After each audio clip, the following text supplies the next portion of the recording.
Hello नमस्कार सर्वांना, मी माधुरी आपल्या भुजबळ फॅशन लाईफ चॅनलमध्ये आपल्या सर्वांचे स्वागत आहे. तर आपण 36 साईजचे प्रिन्स कटची बॅक साईड आपण पाहिली आहे कटिंग पाहिलेली आहे. आता फ्रंट साईड आपण कसा स्टिच करायचा हे पाहणार आहोत. पहा, फ्रंट साईडचे दोन आपले पार्ट आहेत ते पार्ट एकमेकावर असं ठेवून व्यवस्थित एकावर एक ठेवून आपल्याला इथून स्टिच करायचे आहेत. व्यवस्थित आपल्याला स्टिच करण्यासाठी व्यवस्थित आपल्याला दोन्ही पार्ट व्यवस्थित बसतात का नाहीत, पुरतात का नाहीत ते व्यवस्थित आपल्याला पाहायचे आहे. पहा, इथं दोन्ही पार्ट व्यवस्थित असे पुरत आहेत. आपल्याला असा एकावर एक पार्ट ठेवायचा आहे. मेन फॅब्रिक एकावर एक ठेवून जॉईंट करायचं आहे, जेणेकरून आपलं अस्तर आतमध्ये जाईल आणि पीस वरती येईल. पहा, अशा पद्धतीने इथं टीप मारून घ्यायची आहे.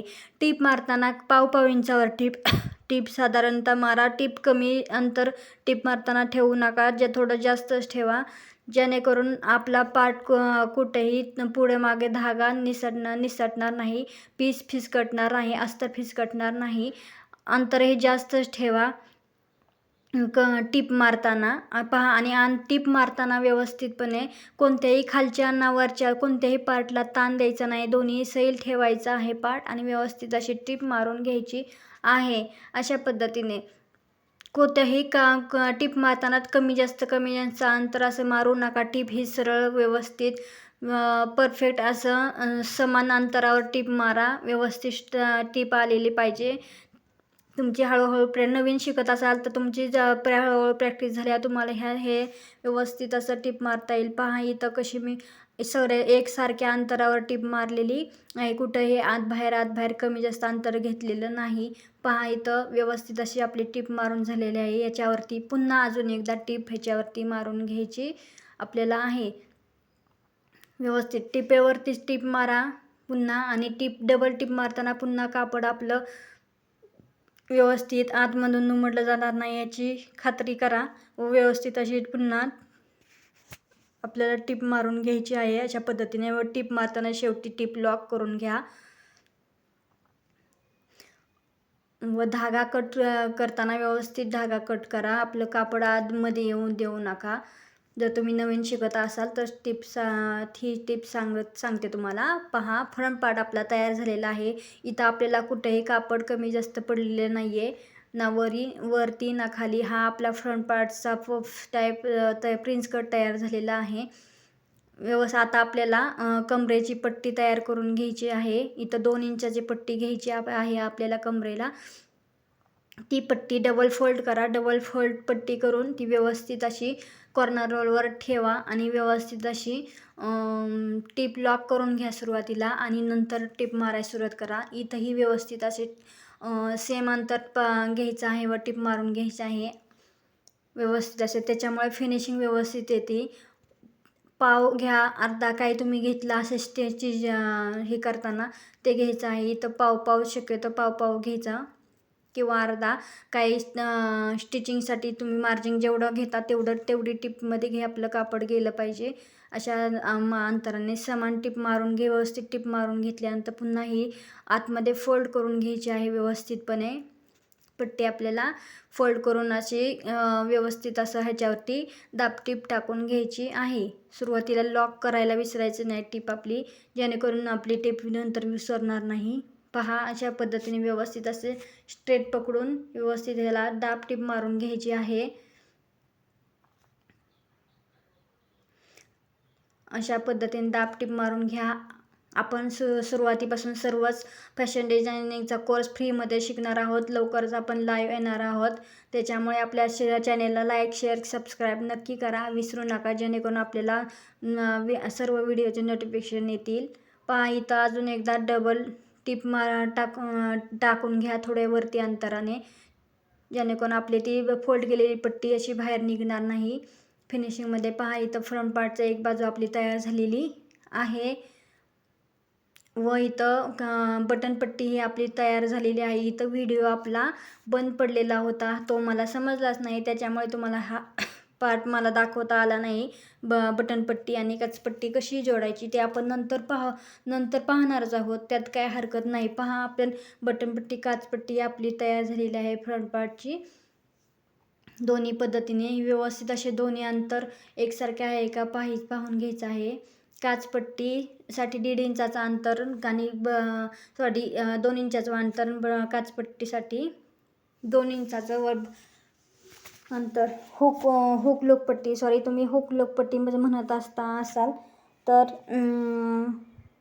लूकसाठी 2 इंचाची व हुकसाठी 1.5 इंचाची पट्टी घ्यायची आहे व हुक लोकपट्टी काढायची आहे. पहा इथं आता आपण व्यवस्थितपणे गळ्याला पायपिंग करणार आहोत. त्यासाठी आपण 1.5 ते 2 इंचाची पट्टी घ्यायची आहे.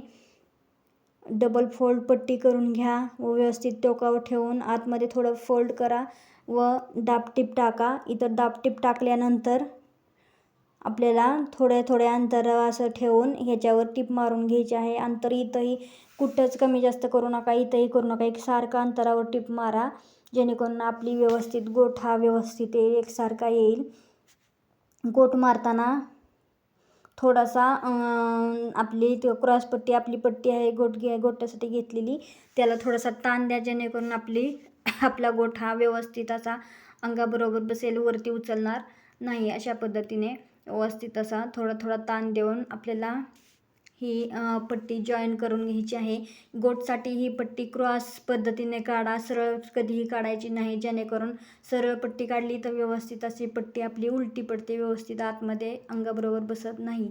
पहा अशा पद्धतीने आपण टीप मारून घेतलेली आहे समान अंतरावरती, कुठेही अंतर कमी जास्त घ्यायचं नाही. आणि याच्यावरती आपल्याला आता ह्याच्यावरती आपल्याला कट्स मारून घ्यायचे आहेत.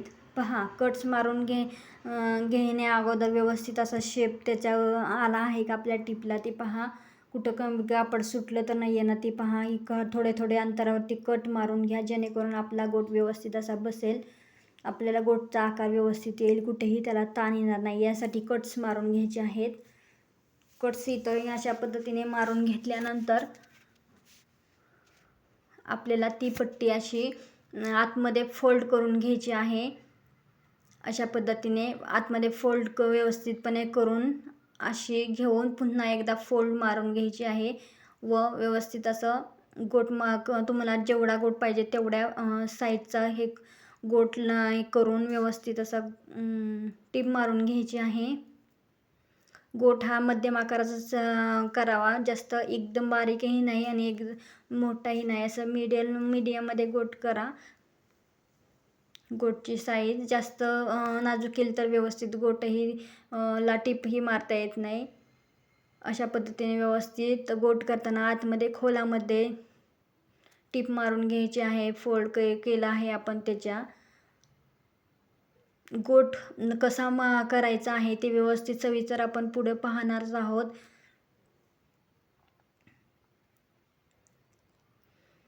परफेक्ट गोठ कसा घ्यायचा तोही व्हिडिओ आपल्याला लवकर येईल.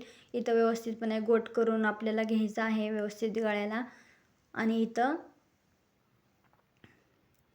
शेवटापर्यंत व्यवस्थित टीप मारून घ्या आणि धागा कट करून घ्या. राहिलेले कापडही कट करून घ्या.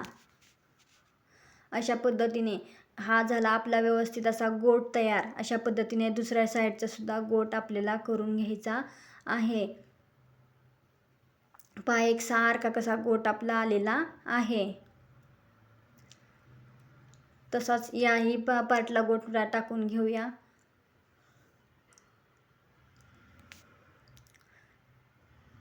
इथंही आपल्याला पट्टी घ्यायची आहे गोठसाठी. ती डबल फोल्ड करून घ्या. वर व्यवस्थित अशी वरच्या टोकावरती ठेवून एकावर एक टीप मारायला सुरुवात करा. टीप ही फोल्ड कर व्यवस्थित इथं पक्की शिलाई म्हणजे डबल टीप मारून घ्या. आणि अशा पद्धतीने आपल्याला एकसारख्या अंतरावरती टीप मारून घ्यायची आहे. इथं व्यवस्थित पद्धतीने गोठ करण्यासाठी टीप ही खूप महत्त्वाची असते. एकसारख्या अंतरावर जर टीप मारली गेली नाही तर गोठ हा तुमचा व्यवस्थित येत नाही. कुठं छोटा, कुठं मोठा, कुठं जाड असा गोठ येतो. त्याच्यामुळे टीप ही मारताना व्यवस्थित काळजीपूर्वक मारायची आहे. आणि टीप मारता असं हळू थोडं कापड सटकवत आपल्याला जायचं आहे. पहा इथं ह्या टोकावरती थोडंसं कापड ठेवून बाकी कापड कट करून घ्यायचं आहे अशा पद्धतीने. व ते तिथून ते राहिलेलं ठेवलेलं आपण कापड जे आहे ते आतमध्ये अशा पद्धतीने फोल्ड करून घ्यायचं आहे व इथं टिप टाकायची आहे. टिप लॉक करायची आहे, म्हणजेच पक्की टिप करायची आहे. आणि म्हणजे याचाच अर्थ डबल टिप अशी एकावर एक मारायची आहे. आणि आता ह्याला आपण कट्स मारून घेऊयात. खालचं कापड व्यवस्थित बघा, कट आपला दुसऱ्या खालच्या कापडला हे होऊ नये, कट लागू नये आपला. व्यवस्थित कट मारताना मारा. आणि आता आपल्याला फोल्ड करायचं आहे कापड अशा पद्धतीने व आपल्याला इथं गोट मारून घ्यायचा आहे. पहा इथं पक्की टीप टाका, म्हणजे टीप लॉक करून घ्या आपल्याला. आपली इथं व्यवस्थित गोट सुरुवातीला गोट व्यवस्थित मारताना सुरुवातच व्यवस्थित करा. जेवढा गोट हवा आहे तेवढा व्यवस्थित कापड फोल्ड करा. अशा पद्धतीने धरा. इथं कापड ताणायचं नाही यावेळेस, फक्त गोटपट्टी जोडताना कापड ताणायचं. पुन्हा गोट फोल्ड करून गोट टाकताना कापड ताणायचं नाही. व्यवस्थित असं सैल हाताने एका हाताने पट्टी फोल्ड करत घ्या आणि एका हाताने कापड धरत घ्या आणि अशा पद्धतीने टीप मारत जा. तुम्हाला जर शिलाई शिकण्याची आवड असेल, फॅशन डिझायनिंग करायची आवड असेल, तुम्हाला दुसरा बाहेर जाऊन करता येत नसेल, तर आपण लवकर शिलाईचा कोर्स, फॅशन डिझाईनचा कोर्स लवकर आपण घेणार आहोत. तुम्हाला घरात बसून जर फ्रीमध्ये फॅशन डिझाईनचा कोर्स, शिलाईचा कोर्स जर शिकायचा असेल तर आपल्या चॅनेलचे मेंबर व्हा. आपल्या चॅनेलला सबस्क्राईब नक्की करा. आपल्या चॅनेलला लाईक शेअर नक्की करा, जेणेकरून आपल्याला आणखी छान असे व्हिडिओ घेऊन यायला आपल्याला खूप छान असं टीच करायला मला सोपे पडेल व आनंदही होईल. आपण स्वतःबरोबर तुम्हाला एक रोज शिवता मला स्वतःचा रोजगार एक तयार होईल. अशा पद्धतीने आपण खूप परफेक्ट पद्धतीने शिकणार आहोत. पहा इथं बॅकपार्ट आपण तयार करून घेतलेला आहे. ह्याचा व्हिडिओ आपण काल टाकलेलाच आहे. विदाऊट कॅनव्हासचा बॅकपार्ट आहे हा. तुम्हाला पाहायचा असेल तर ह्याची लिंक नक्की देईन मी डिस्क्रिप्शनमध्ये. पहा इथं बॅकपार्ट वरती फ्रंट पार्ट आपल्याला ठेवून हे बॅकपार्ट फ्रंट पार्ट जॉईन करून घ्यायचं आहे. इथं पहा दोन्ही पार्ट समान आहेत का हे मी पाहिलेलं आहे. कमी जास्त होत असेल तर तुम्ही ॲडजस्ट आत्ताच करून घ्या. पहा इथं उलट टाकायचं आहे. अस्तरची बाजू वरती करायची आहे. हो बॅकपार्टची त्याच्या आतली बॅकपार्टची बाजू ही आतमध्ये करायची आहे. म्हणजेच बॅकपार्टची आणि फ्रंट पार्टची बाजू जी मेन कापड असतं ते दोन्ही समोरासमोर आत करायचं आहे. एकावर एक असे पार्ट ठेवून अर्धा इंच अंतरावरती इथं टीप टाकून घ्या सरळ. ही झाली आपली शोल्डर दोन्ही पार्ट जोडतानाची. पुन्हा डबल टीप टाकून घ्या, जेणेकरून टिबल टीप टाकून घ्या. पटकी शिलाई करा, म्हणजेच शिलाई लॉक करा दोन्ही साईडनी, जेणेकरून शिलाई उसवणार नाही. इथली शिलाई सर्वात मेन शिलाई आहे, त्यामुळे ही शिलाई व्यवस्थित टाका. शिलाई अजिबात उसवून उसवली गेली नाही पाहिजे सॉरी. पहा इथं दोन्ही पार्ट जोडलेला आहे. जर तुमचं दोन्ही पार्ट जोडताना जर कमी जास्त थोडंफार अंतर होत असेल, बॅक पार्ट फ्रंट पार्टमध्ये थोडंफार जर पाव 1 इंच जर कमी जास्त होत असेल तर आपल्याला नंतर ॲडजस्ट करून घ्यायचं आहे. कट करून ते बाही जोडायच्या अगोदरच पहा इथं अर्धा इंच अंतर वरती सोडून आपल्याला टीप टाकून घ्यायची आहे. डबल टीप टाकून घ्यायची आहे इथं. पहा ही झाली आपली ही आपली शोल्डर तयार झालेली आहे. फ्रंट पार्ट आणि बॅक पार्ट जोडलेला. पहा अशा पद्धतीने आपला फ्रंट पार्ट बॅक पार्ट जोडून तयार झालेला आहे. पहा इथं जे धागे दोरे आहेत ते आपल्याला कट करून घ्यायचे आहेत. नंतरच आपल्याला बाही इथं जोडायची आहे. व्यवस्थित पद्धतीने आपण बाही कशी जोडायची हाही व्हिडिओ पाहिलेला आहे व नंतरही पाहणार आहोत. पहा इथं बॅक पार्ट व फ्रंट पार्ट आपला तयार झालेला आहे. इथं दोन्ही शोल्डरही जोडलेले आहे. पहा अशा पद्धतीने आपला फ्रंट पार्ट व बॅक पार्ट तयार झालेला आहे. व्हिडिओ आवडल्यास लाईक शेअर सबस्क्राईब नक्की करा व आपल्या व्हिडिओला सबस्क्राईब नक्की करा व आपल्याच व्हिडिओला प्रेम नक्की द्या. आपण लवकरच लाईव्ह येणार आहोत. लवकर